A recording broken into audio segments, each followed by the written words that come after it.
Hello everyone, कैसे हो आप सभी। आप सभी का बहुत बहुत स्वागत है स्मार्ट स्टडी क्लासेस पर।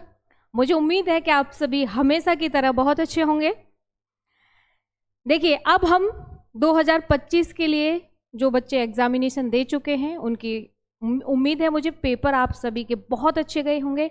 अब हम लेके आए हैं जो स्टूडेंट हमारे साथ में 2026 के लिए जुड़ने वाले हैं उनके लिए, ठीक है। सिलेबस क्या पैटर्न रहेगा, क्या बुक पढ़नी है, कौन से नोट्स पढ़ने हैं आप लोगों को, वो सब, ठीक है। तो आप हमारे साथ जुड़िए, स्मार्ट स्टडी क्लासेस के साथ जुड़िए। हमेशा की तरह जैसे सभी स्टूडेंट जुड़ते आए हैं, आपको कौन से नोट्स पढ़ने हैं, क्या बुक पढ़नी है, उसकी टेंशन आपकी सारी खत्म, ठीक है।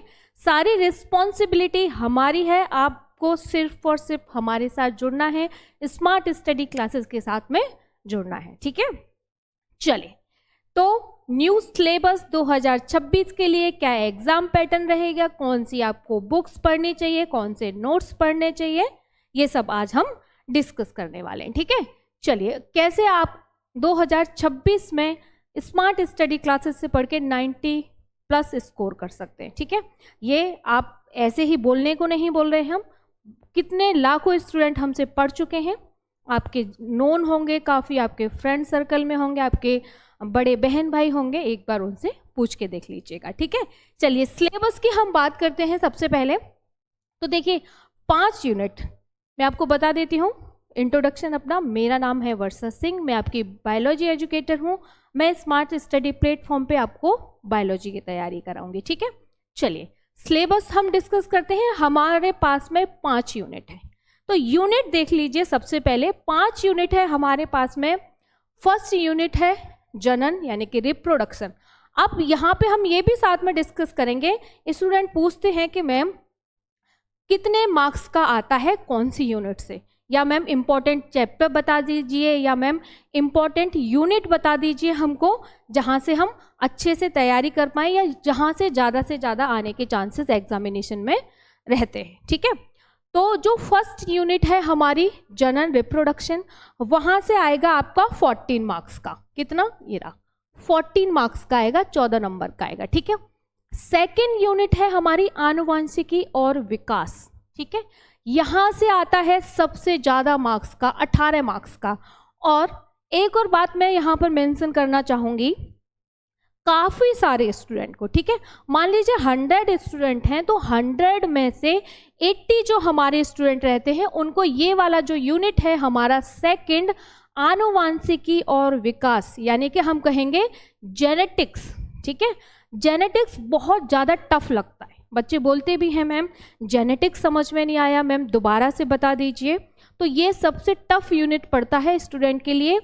तो हो सकता है इसीलिए एग्जामिनर यहाँ से क्वेश्चन भी ज़्यादा देते हैं, या हम ये भी बोल सकते हैं कि हो सकता है इसीलिए यहाँ से ज़्यादा मार्क्स का भी आता है, 18 मार्क्स का, ठीक है।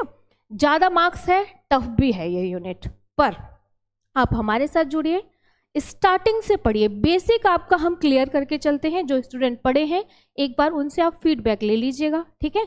आपका बेसिक से स्टार्ट कराया जाएगा, कोई भी आपको प्रॉब्लम नहीं आने वाली जेनेटिक्स में, ठीक है।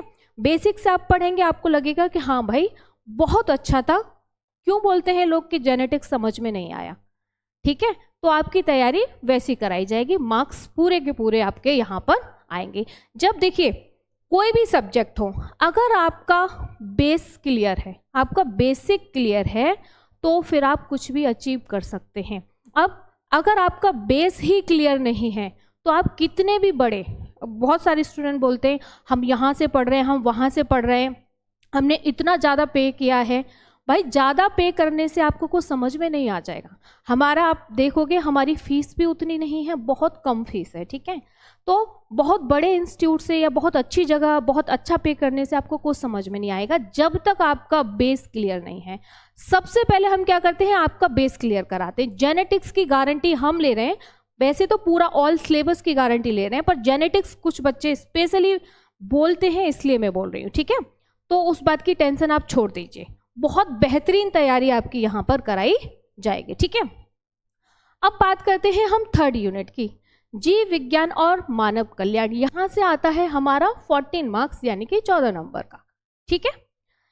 4th यूनिट जैव प्रौद्योगिकी एवं उसके अनुप्रयोग, बायोटेक्नोलॉजी की बात यहाँ पर की जा रही है। ठीक है, ठीक है, आराम से कवर होगा, बहुत इंटरेस्टिंग यूनिट है हमारा, 10 मार्क्स का आएगा। ठीक है, यहाँ से आएगा 10 मार्क्स का। लास्ट यूनिट पे आते हैं पारिस्थितिकी एवं पर्यावरण, यहाँ से हमारा इकोलॉजी एवं इन्वायरमेंट 14 मार्क्स का आएगा। ठीक, चलिए थोड़ा सा आगे देख लेते हैं ब्रीफ में। जो हमारा फर्स्ट यूनिट है, हमारा फर्स्ट यूनिट जो है हमारा जनन, रिप्रोडक्शन, उसमें हमारा फर्स्ट यूनिट का फर्स्ट चैप्टर है पुष्पीय पादपों में लैंगिक जनन, sexual reproduction in flowering plant.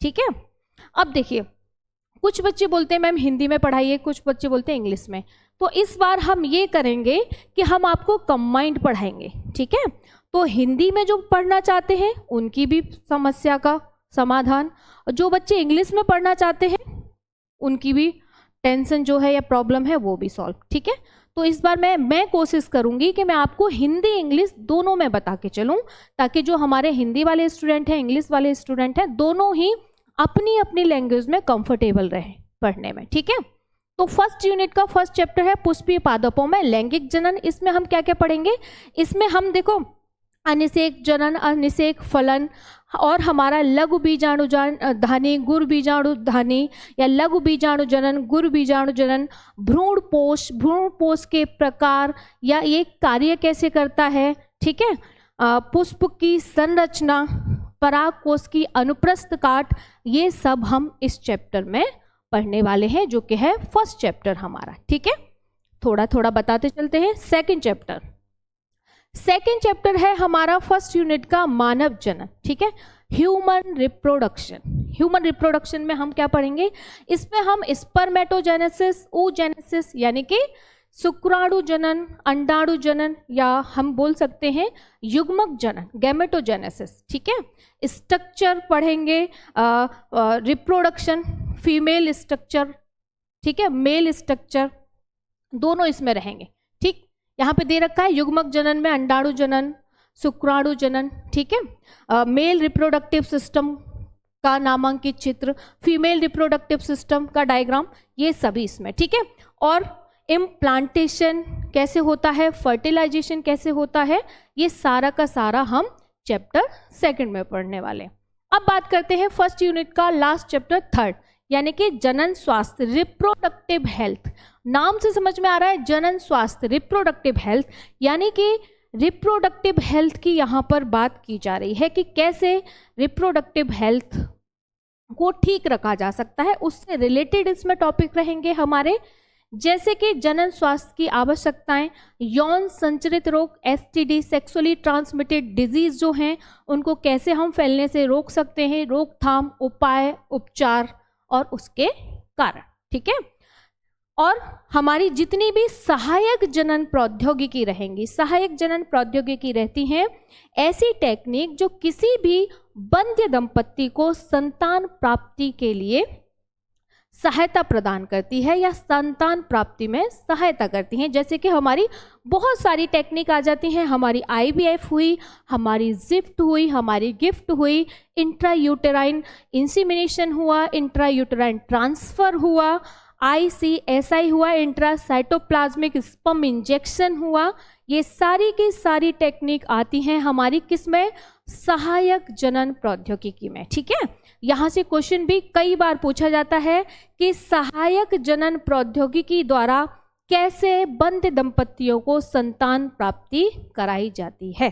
ठीक है, तो ये है हमारा थर्ड चैप्टर फर्स्ट यूनिट का। चलिए अब बात करते हैं हम सेकंड यूनिट की, जो कि है हमारी आनुवंशिकी और विकास। ठीक है, सेकेंड यूनिट का फर्स्ट चैप्टर है वंशागतिकी और विविधता। इसमें हम सर ग्रेगर जॉन मेंडल ने क्या एक्सपेरिमेंट किया था, किस पे किया था, monohybrid cross, dihybrid cross, और हमारा डोमिनेंट, को डोमिनेंट, या सर ग्रेगर जॉन मेंडल द्वारा कितने नियम दिए गए थे, 3 नियम, प्रभाविता, पृथक्करण, स्वतंत्र विवहन। ठीक है, डोमिनेंट, सेग्रीगेशन और लॉ ऑफ इंडिपेंडेंट असॉर्टमेंट। ठीक है। तो यहाँ पर हम इसकी बात करेंगे, सेक्स लिंकेज की बात करेंगे, लिंग सहलग्नता की बात करेंगे, सहलग्नता के बारे में पढ़ेंगे, सिंड्रोम्स के बारे में पढ़ेंगे, कौन कौन से सिंड्रोम होते हैं, और हमारी एक्स सहलग्न डिजीज या कहेंगे एक्स सहलग्न विकार कौन कौन से होते हैं, जैसे कि हीमोफीलिया हुआ, वर्णांधता हुआ, और हमारे कौन कौन से जेनेटिक डिसऑर्डर रहते हैं, कौन कौन से हमारे मेंडेलियन डिसऑर्डर हैं, कौन कौन से हमारे क्रोमोसोमल डिसऑर्डर हैं, वो सारे के सारे हम पढ़ेंगे वंशागति और विविधता में। ठीक है। और सेक्स डिटर्मिनेशन की अगर हम बात करें, sex determination in human being, sex determination in honey bee, sex determination in birds, तो वो भी सारा कुछ हम इसी चैप्टर में पढ़ने वाले हैं। चलिए सेकेंड चैप्टर पे चलते हैं, सेकेंड यूनिट का, वो है हमारा वंशागतिकी का आणविक आधार। वंशागतिकी का आणविक आधार सेकेंड यूनिट का सेकेंड चैप्टर। इसमें हम क्या क्या पढ़ेंगे, इसमें हम डीएनए को आनुवांशिक पदार्थ किसने कहा था, किसने इसकी खोज की थी, डीएनए का डबल हेलिकल स्ट्रक्चर, आरएनए की संरचना, आरएनए को किन किन नामों से जाना जाता है, clover leaf model, soluble RNA या कहेंगे विलेय आरएनए या टीआरएनए, उस सब के बारे में पढ़ेंगे। ठीक है। जेनेटिक कोडोन किसे कहा जाता है, जीनोम हुआ, central dogma of molecular biology का क्या प्रोसेस है, या central dogma of molecular biology का क्या सिद्धांत है, ये पढ़ेंगे हम सारा का सारा कुछ सेकंड चैप्टर में। ठीक है। अब बात करते हैं थर्ड चैप्टर की, जिसका नाम है विकास। नाम से समझ में आ रहा है एवोल्यूशन की बात की जा रही है, विकास की बात की जा रही है, तो इसमें मानव विकास से संबंधी सारी चीजें हम पढ़ेंगे। जीवन की उत्पत्ति कैसे हुई, कहाँ से हुई, डार्विनवाद, लेमार्कवाद, सब कुछ, हार्डी-मीनबर्ग का सिद्धांत, अनुकूली या अनुकूलन या अनुकूली विकर्ण क्या है, अडेप्टेशन जिसको हम कहते हैं, वो हम इस चैप्टर में पढ़ेंगे। ठीक है। चलिए थर्ड यूनिट की तरफ चलते हैं। थर्ड यूनिट का फर्स्ट चैप्टर है हमारा मानव स्वास्थ्य और रोग। ठीक है। मानव स्वास्थ्य और रोग की बात की जा रही है, तो इसमें जितने भी देखो चैप्टर के नाम से समझ में आ रहा है, मानव स्वास्थ्य और रोगों की बात की जा रही है। चिकनगुनिया, फाइलेरियासिस, एस्केरियासिस, एड्स हुआ, हेपेटाइटिस बी, HIV, नशीले पदार्थों से होने वाले विकार या कहेंगे डिजीज या सेक्सुअली ट्रांसमिटेड डिजीज, सब कुछ हम इस चैप्टर में पढ़ने वाले हैं। टीका हुआ, टीके के बारे में, इन सब बीमारियों या डिजीज से कौन कौन से टीकों से बचा जा सकता है, कैंसर, IB, या यहाँ पे सब कुछ लिखा हुआ है, एड्स, यौन संबंधित रोग, STD हम जिनको बोलते हैं, वो सब कुछ। ठीक है। HIV वगैरह। ठीक। तो ये आ जाएगा हमारा मानव स्वास्थ्य और रोग में। चलिए नेक्स्ट चैप्टर है मानव कल्याण में सूक्ष्म जीव। नाम से समझ में आ रहा है कि भाई मानव के कल्याण में सूक्ष्म जीवों का कहाँ और कितना उपयोग किया जाता है। तो भाई जितना भी हम इडली, डोसा, हमारा ढोकला, उत्पम, ठीक है, और अप्पे, जितने भी ये खाने पीने की चीज़ें रहती हैं, वो सभी का यूज़ किया उन सभी में यूज़ किया जाता है सूक्ष्म जीवों का। ठीक है। और ये ब्रेड हुई हमारा, और छोले भटूरे हुए, सभी को खाना पसंद है।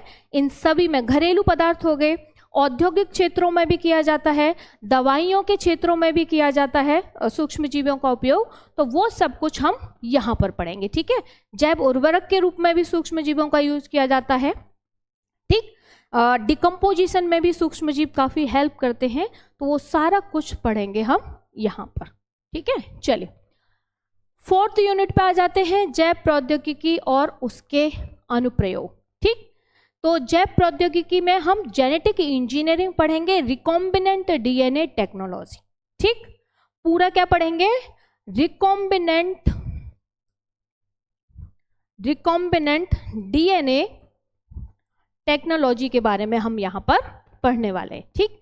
नेक्स्ट चैप्टर जैव प्रौद्योगिकी एवं उसके उपयोग। तो यहाँ पर मानव इंसुलिन कैसे तैयार की जाती है, बीटी फसलें कैसी होती हैं, ट्रांसजेनिक जीव कैसे होते हैं, ट्रांसजेनिक फसलों का क्या उपयोग होता है, या ट्रांसजेनिक जीव या फसलें कैसे तैयार की जाती हैं, वो सब पढ़ेंगे हम जैव प्रौद्योगिकी एवं उसके उपयोग में। ठीक है,